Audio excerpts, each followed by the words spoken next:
you star in this film, and the film is a financial success. And I guess during the course of the film, you and Berry Gordy are real close. You're hanging out at his house, and Yeah. you guys are talking a lot and so forth. Yeah.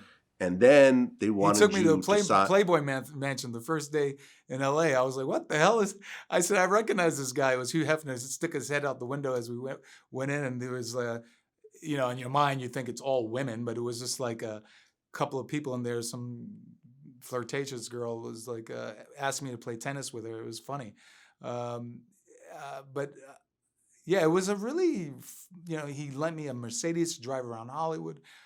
I was it was a crazy, crazy introduction to the whole thing.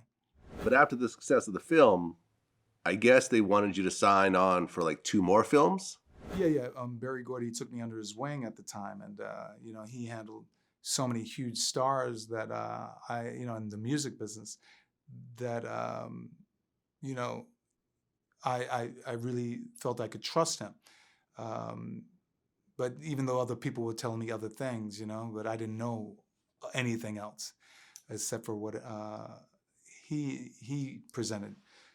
So what had happened was there was a Suzanne DePass who worked for him, there's a president of his company, who was more.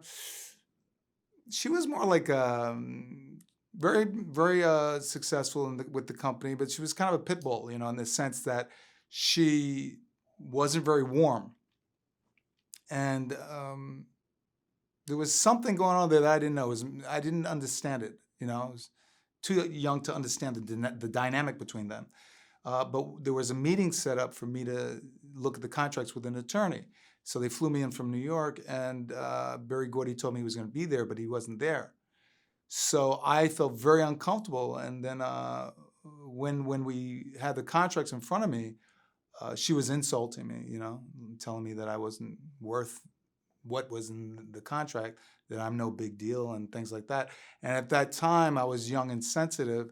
It actually, in a way, it was like kind of traumatizing in a way, It was like a big moment, and then the guy wasn't there and she was there, and I didn't understand why I was getting insulted. And my attorney put his hand on the table and started hitting me on the leg, just chill, And, I was heartbroken. I didn't know. And the attorney said, look, they're not offering you any potential options. And if these movies are hits, like you get 60 grand for the first one and 100 grand for the second one. But if they're hits and they make millions and millions of dollars, you're not going to be able to make any percentage of that. In hindsight, you say, okay, maybe what if they're hits and you become a big star and you can make money in other ways, But the attorney wasn't so captivated by the deal. And I was just heartbroken, And Berry Gordy didn't want to talk to me again after that, because I didn't sign. Okay, so you basically walked away from, I guess, the sequels to those movies, to that movie? That's right. Okay. And were the scripts already done or no? I think they had a writer they were interested in, Joe Fasano, who has passed away now. Really wonderful guy. But no. I don't know all the inner workings that they had going on. Okay, so you basically just left the franchise at that point. They had me signed on a contract for a while, but they weren't using me for any projects. I was just getting some money every other week,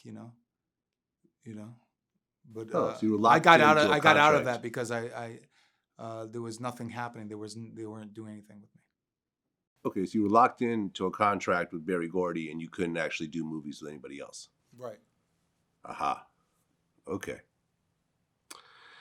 Yeah, I mean, there's the entertainment business for you. Yeah. It is what it is sometimes. Yeah. I mean,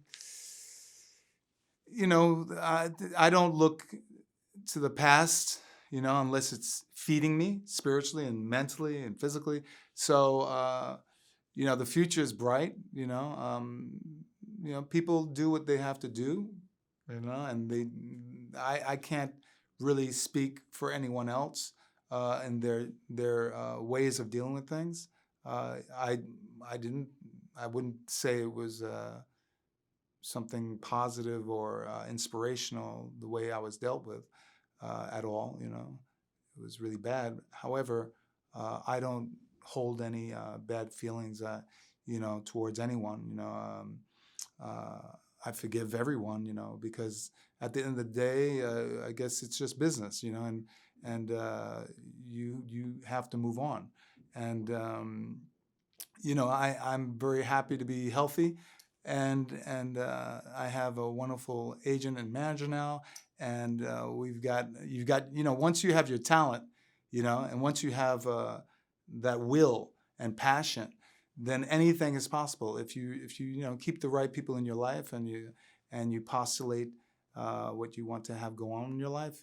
Anything is able to be accomplished. You just have to believe it and get to work.